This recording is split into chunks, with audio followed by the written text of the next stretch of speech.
because this is the first earnings report that is coming out since the, once again, restructured Disney corporate housing. Bob Iger has now broken this up into different things again. Chapek had kind of reset the mantle a year and a half ago. Now we're getting a new one. And now theme parks are off by themselves. ESPN is off by itself. And everything else is off by itself.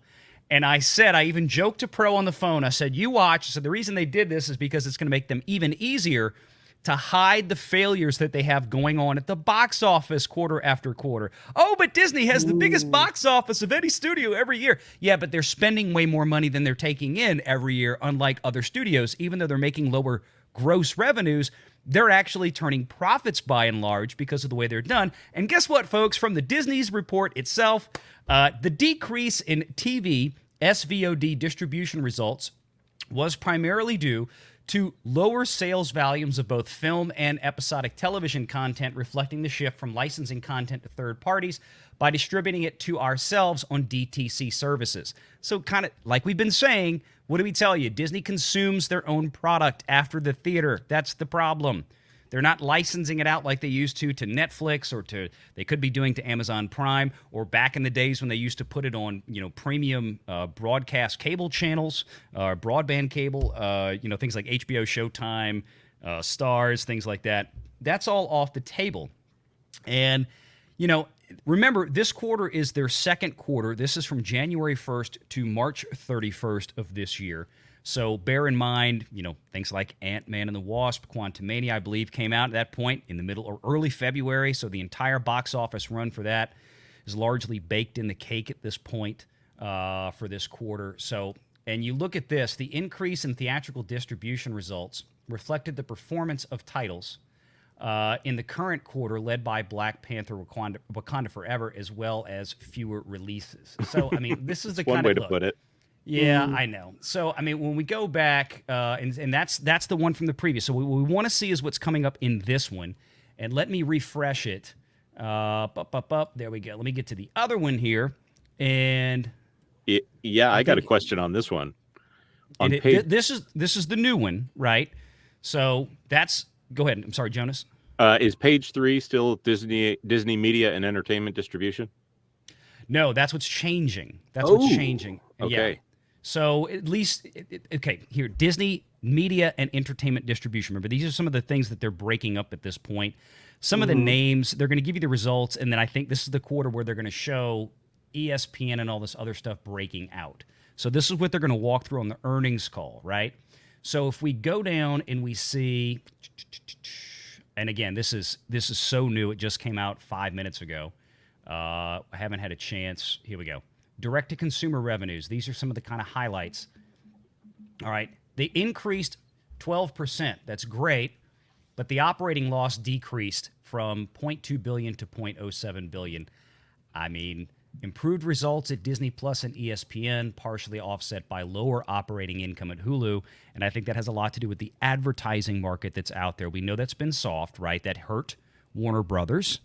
That hurt Paramount. That hurt Comcast for sure. We saw ad revenues down in all of those earnings calls, so that's not particularly surprising, I guess. This is for the new quarter. The market was expecting about a $1 to $2 billion increase, or 1 to 2 million subscriber.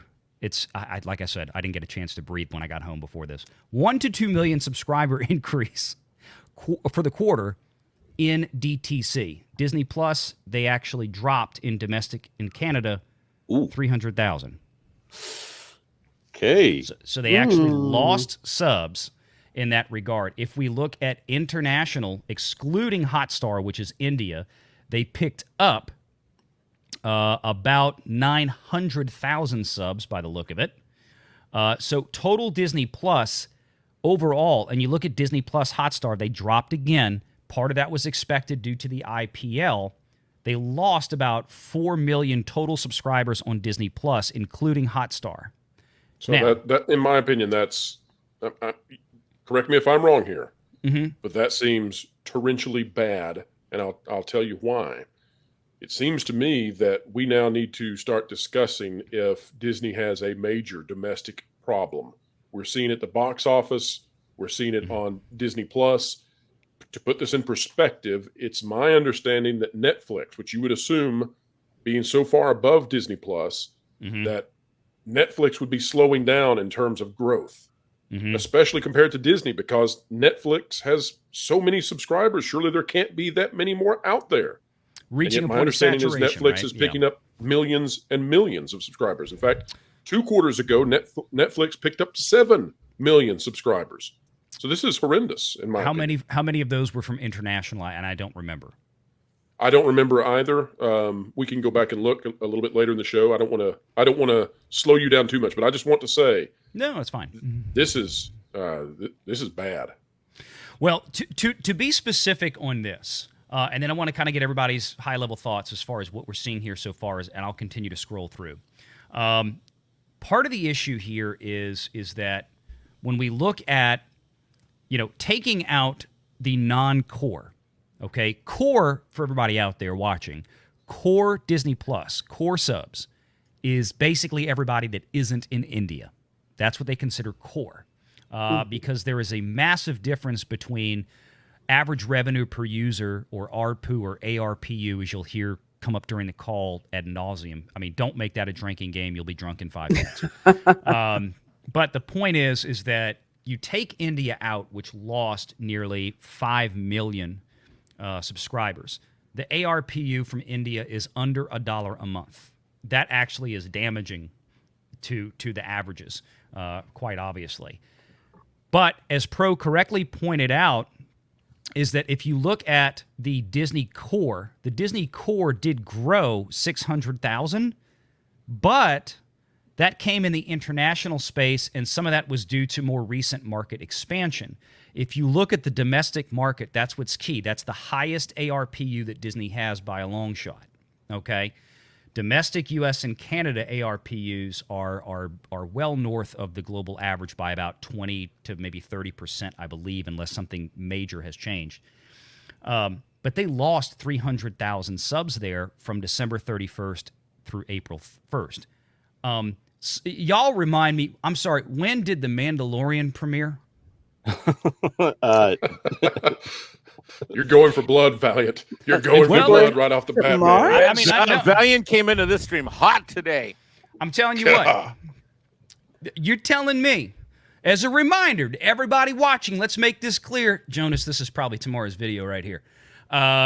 This is a big problem. Your biggest, most preeminent Disney Plus show, the one that has eclipsed every other Disney Plus show by leaps and bounds. I mean, by multiples, not magnitude orders here, but multiples in terms of viewership and watch hours, all the way up until season 3, apparently. Your preeminent show that launched Disney Plus and has smoked everything else out there, all the Marvel stuff, everything smoked by Mando in viewership. You released the latest season of that show in this quarter. What happened? What happened? You lost 300,000. What happened? There's no return on investment here. This is astonishing, honestly. I mean, I thought they'd pick up. I thought they would actually beat the estimates. No, wait. What are you talking about? Bluey is doing fantastic in the numbers. I know, right?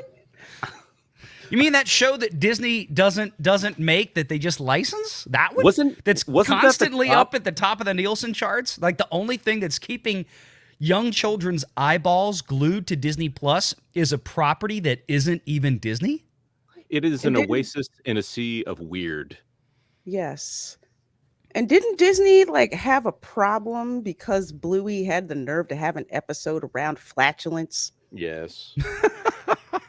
You know what? Little kids don't know anything about toots. Yeah. You know what? If the worst thing on Disney Plus goes back to being the occasional fart joke, parents would love it. Oh yeah. Let's be honest. Let's be honest. They got drag queens out there promoting Little Mermaid. We'll get to that tomorrow. My gosh. Yeah. Disney, we can't handle all this content. Slow down. No. Yes, please. Make it stop. Oh my goodness! One of my daughter came up to me today while watching Spidey and His Amazing Friends, and she said, "Hey, Dad, I think this man is actually a woman." And I looked at the character listing, and I was like, "I think you might be right. Let's." Kids aren't change the stupid. episode." From the mouth of babes. Kids are not stupid.